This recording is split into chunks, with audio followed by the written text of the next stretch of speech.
Hey, Phil, are you there? I hate to tell you this, but I might not be able to make it home tonight. Excuse me, you going to be late again? Or are you saying you're not coming home at all? You're staying overnight somewhere? Yeah, well, it's not decided yet, but the possibility of not coming home at all is pretty certain. Really? Didn't your company put out some policy for this winter? It's supposed to get bad today, so unless you're on the night shift, all employees are supposed to leave early because there might be transportation delays or something. Wasn't that what they announced last week? Yeah, that's what they said, all right, and I was all ready to leave when we got a call from one of our major clients. Apparently they encountered some serious system trouble on their main operating system. The weather is getting bad, but I can't just leave this and go home. We're talking about a major client. We really have to handle it tonight. Yeah, I suppose it comes with the job, huh? Being a system engineer can get pretty hectic. They're always turning to you when there's even a tiny glitch. Anyway, this isn't the first time. Remember the one last year? How can I forget that?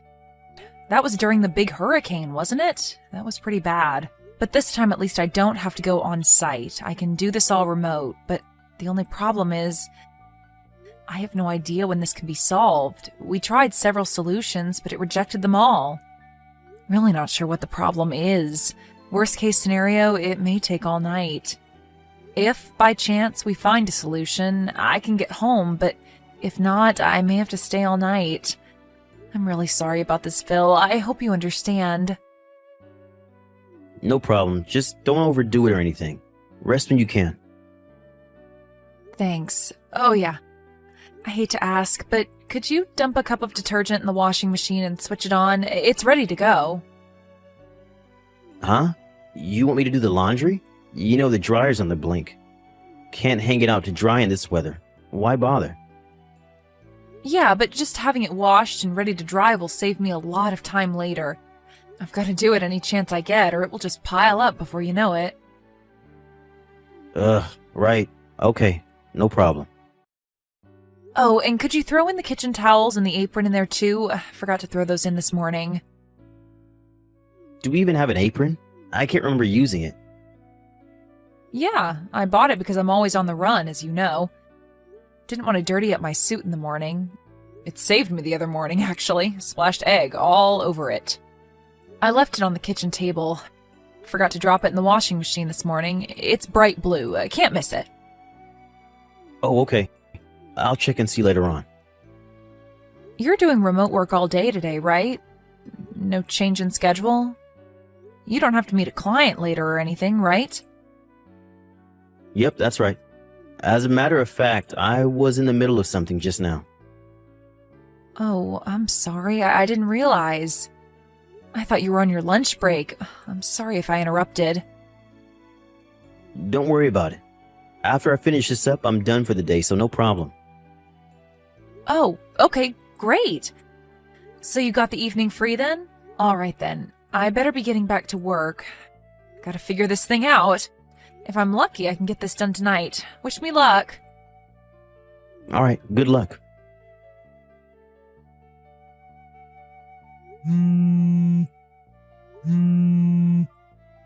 Hey, Phil, are you there? Please reply if you're seeing this. I thought you were home. You said you weren't going anywhere. It's a snowstorm out here. Where the hell did you run off to, for God's sake? Did you look outside? Have you taken a look in front of the house? Can't you see the snow piled up on the front walkway? Apparently snow slid off the roof.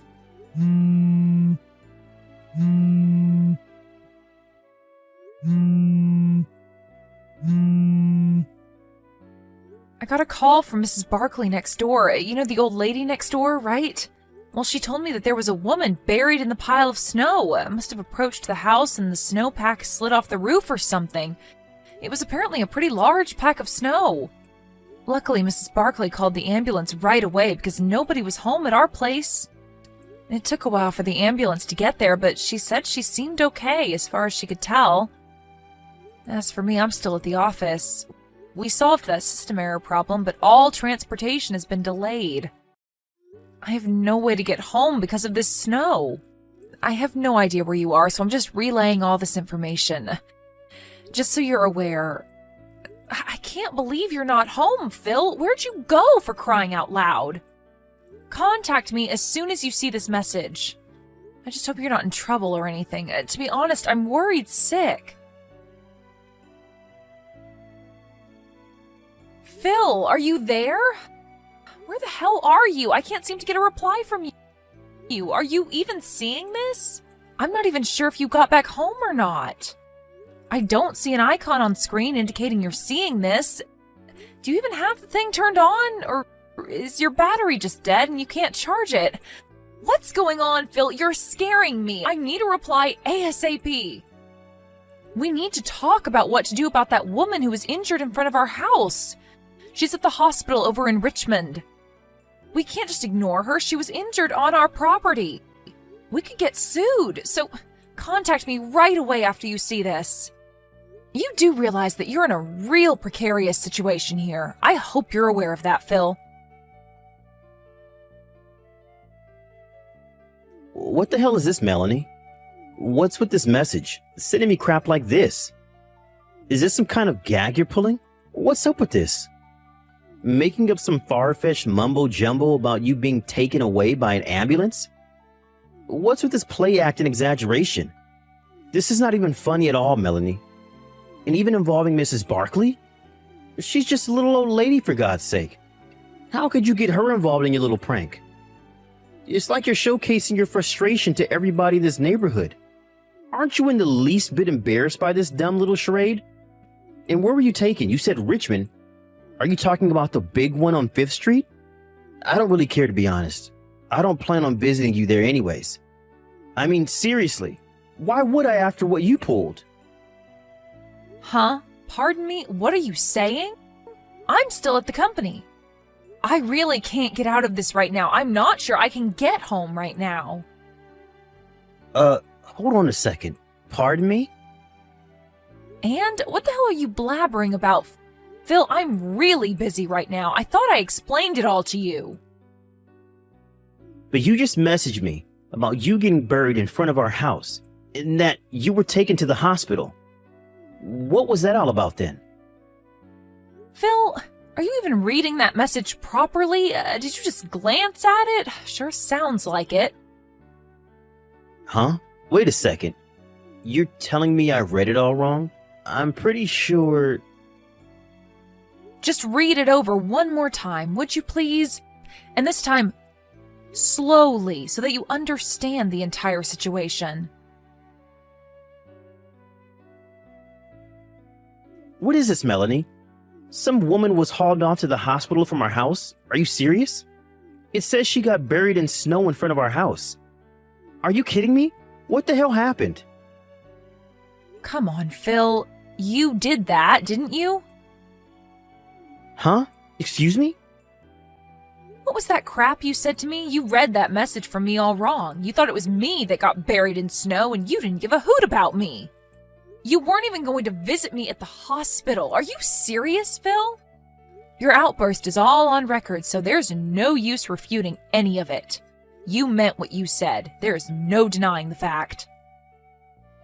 Yeah, well, I just misinterpreted the message is all. I didn't mean it. I was upset. What can I say? Oh, really? Sure seemed like you meant it. Like I said, the line messages are left on record. There is no disavowing it now. I could even print it out if I wanted to. You want me to do that? Oh, yeah, and I just got a call from the hospital. They were finally able to identify that woman that was taken there. What?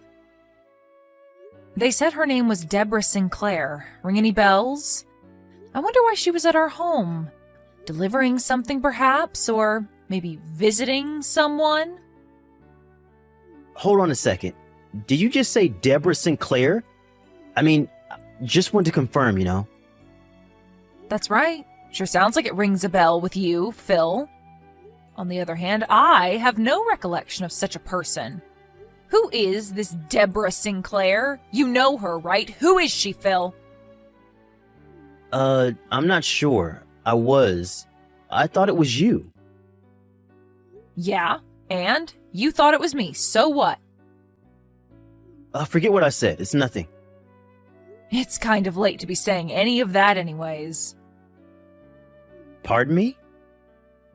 Phil, do you know how much time has passed since this Deborah was taken to the hospital?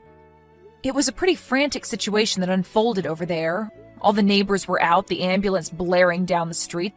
A couple of cop cars even showed up. In such a situation, don't you think they did a little background check regarding the whole thing? The cops aren't stupid, you know. What are you trying to say? Come right out and say it, Melanie. You got my undivided attention. Give it a go then. All right, if that's the way you want it, Phil. I know all about your little affair, Phil. That Deborah, she's your hot little babe, am I right? Wait, what? How do you... And you were seeing two separate girls. Really, Phil? I didn't realize you were such a low-life scumbag. Oh, wait a second. I was only... Why do you even know all this? Okay, you seem completely bewildered, so let me explain the whole thing to you, Phil. Once you found out I wasn't able to come home last night because of the system troubles we had at the client's place and the fact that the traffic was all disrupted due to the snow, you immediately contacted both Deborah and this other girl you're seeing. But apparently Deborah wasn't able to make it, so you decided to spend the day with your other lover. How am I doing so far, Phil? Did I miss anything? What I think you probably did was you decided to go and pick this girl up somewhere because of the snow. That left the house temporarily empty. But because you're so absent-minded and don't really think things through, or maybe it was you because you were so excited to see your lover. I don't know. Well, in your haste, you left the door unlocked. Huh? I'm pretty sure I... Then unexpectedly, Deborah decided to show up at the house. Was she there to surprise you? Or maybe she thought it over and decided she wanted to see her lover boy? Not sure. I guess when she arrived to find the front door open, she figured you were working inside and went in without calling out to you or bothering to knock. After all, you did tell her I wasn't coming home that night because of the snow. She went straight to the kitchen and put on my blue apron, the one I asked you to throw in the washing machine. Then she started cooking dinner for you, as if she were your wife. Wait, let me explain, Melanie. Then you came waltzing in with your other lover like nothing happened. You took one look in the kitchen and saw a woman standing there with a bright blue apron. You immediately thought it was me and thought your little love affair was exposed. In your panic-stricken way, you grabbed the woman, who you thought was me, from the kitchen and pushed her out the back kitchen door and onto the snow. You didn't even bother to check if the woman was me. Are you telling me that woman I tossed out was Debbie? Yep, that was Deborah. But you seem to prefer Debbie. You guys figured you couldn't very well have your fun and games with the wife at home, so you guys immediately left the house and locked the door on your way out. I have no idea where you guys went, but you were definitely with this other woman of yours, right? Well, we were... Hey, what happened to Debbie? I heard that when you tossed her out the door, she fell off the porch and broke her ankle. Apparently you told her, thinking it was me, of course, to stay in the snow to cool off or something to that effect. Debbie managed to make her way to the front door, but it was locked. When she tried to leave the house, she fell off the front porch and couldn't get up due to the severe pain in her ankle. It was really starting to snow about that time, and she gradually got covered in snow, and to make things worse, the snow piled on the roof slid off and buried her even further. She tried calling out, but snow really insulates sound. Did you know that? As you probably know, when it snows like that, there are hardly any people walking around in that kind of weather. It was just by chance that Mrs. Barkley was able to find her. It seems her dog ran off and she was out looking for him and found him snuffing around in the pile of snow in our front yard. I don't want to think about what would have happened to her if she hadn't found her. Immediately, she called the ambulance and was taken away to the hospital. A neighbor also called the police because nobody recognized the girl as anybody from the neighborhood. Oh, and how is she? I mean, is Debbie okay? I was told it wasn't anything serious, just a broken ankle. She's recovering just fine, apparently. Which hospital is she at? Where'd they take her? Why do you want to know? Are you intending to go visit her? Visit your lover? Huh? Well, I was just... To be honest, I'm not at all concerned about your lover. I don't even know her. But to give out information about where she is hospitalized to the very person responsible for putting her in the hospital to begin with? That makes zero sense. So I'm sorry, Phil, I have no intention of telling you anything. Rather than worrying about your sweetheart, maybe you should start worrying about yourself. Me? Why should I worry? As I mentioned earlier, a neighbor contacted the police, and the whole thing kind of got a little more complicated. What do you mean? How complicated? Did you really think the police would just let this go? Don't you think they would have investigated this? A woman was injured, you know? But the police... Why involve the police? They cleared me of any wrongdoing, but I don't know what the situation is right now. I think they're still continuing the investigation. Wait a second, what are you saying? That I may be in trouble? What's going to happen to me? What do they want from me? Don't ask me. How could you say that, Melanie? I'm your husband.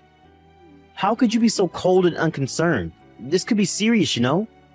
You're being way too unsympathetic, Melanie. Where's your compassion? Am I hearing you right, Phil? You're asking me to give you compassion? Seriously? The guy who has 2 lovers? The guy who's been cheating on me for God knows how long? Yeah, well, it doesn't change the fact that you're my wife and you have a responsibility, a duty to your husband. Sorry, Phil, that's not going to cut it. Just so you're aware, I'm already talking to my lawyer about a divorce, so... Huh? Wait, a divorce? You want to get divorced? And why talk to a lawyer? You're really blowing this thing way out of proportion, Melanie. You don't seem to get the point, Phil. Like I said, you're the one with 2 lovers. You're the one that's been 2-timing me. I don't want to hear any crap from a jerk who's been screwing around behind my back. You got that, buddy? Yeah, well, it was just a fling. You're my main, my true love, Melanie. You know, I was just stressed out with work and all. Pardon me, I'm your main, huh? Well, that makes me feel so special, thanks. Yeah, what I mean is, I picked you as my wife. You were the best of... Best of the lot? Like selecting a used car or something? When are you going to get tired of that and get a new one? And by selecting, are you saying you were already going out with the other 2 girls even before we were married? Maybe there was more than 2. No, of course not. Sure sounds like it, Phil. You picked me out of the 3? I wonder why. Is it because I make more than them? No, what I'm saying is... I think I'm officially getting pissed off. Before I really go over the edge, maybe it would be better if we continued further discussions regarding this issue through our lawyers. Like I said, this whole thing about lawyers is going way too far. Let's just talk face to face. I'm sure we can work it out between us. This coming from the guy that's been screwing around behind my back? My pissed off meter just went up a notch. I wouldn't push it any further, mister. But I was just trying to... Please don't try anymore. You'll really regret it, Phil. I would advise against it. Huh? Okay, Phil, that's all I've got to say. Goodbye. Have a good life, Phil. I really was about to explode during that line exchange. Glad I cut it off in time. I talked to my lawyer after that and started the process of getting all the papers ready for the divorce. I'm so glad the lawyer will take care of the rest and not have to see Phil any more than I have to. I'm scared I may even give him a fat lip. About a week or so later, my lawyer was able to collect all of the evidence of his infidelity and came up with the amount we would be demanding from him. I was surprised that he got it all done in such a short period of time. The house we were living in was in Phil's name, so I was the one that had to move out. As for Phil, the two women eventually learned that he was secretly seeing the both of them. When they found out, you can imagine the furious reaction that must have ensued. Deborah, the girl that got thrown out of the house and ended up in the hospital, is apparently pressing charges against him. The other woman is also suing him for damages. Apparently, he promised her he would get divorced and marry her. Phil kept calling me and sending long, desperate messages online, so I finally changed my phone number and line address.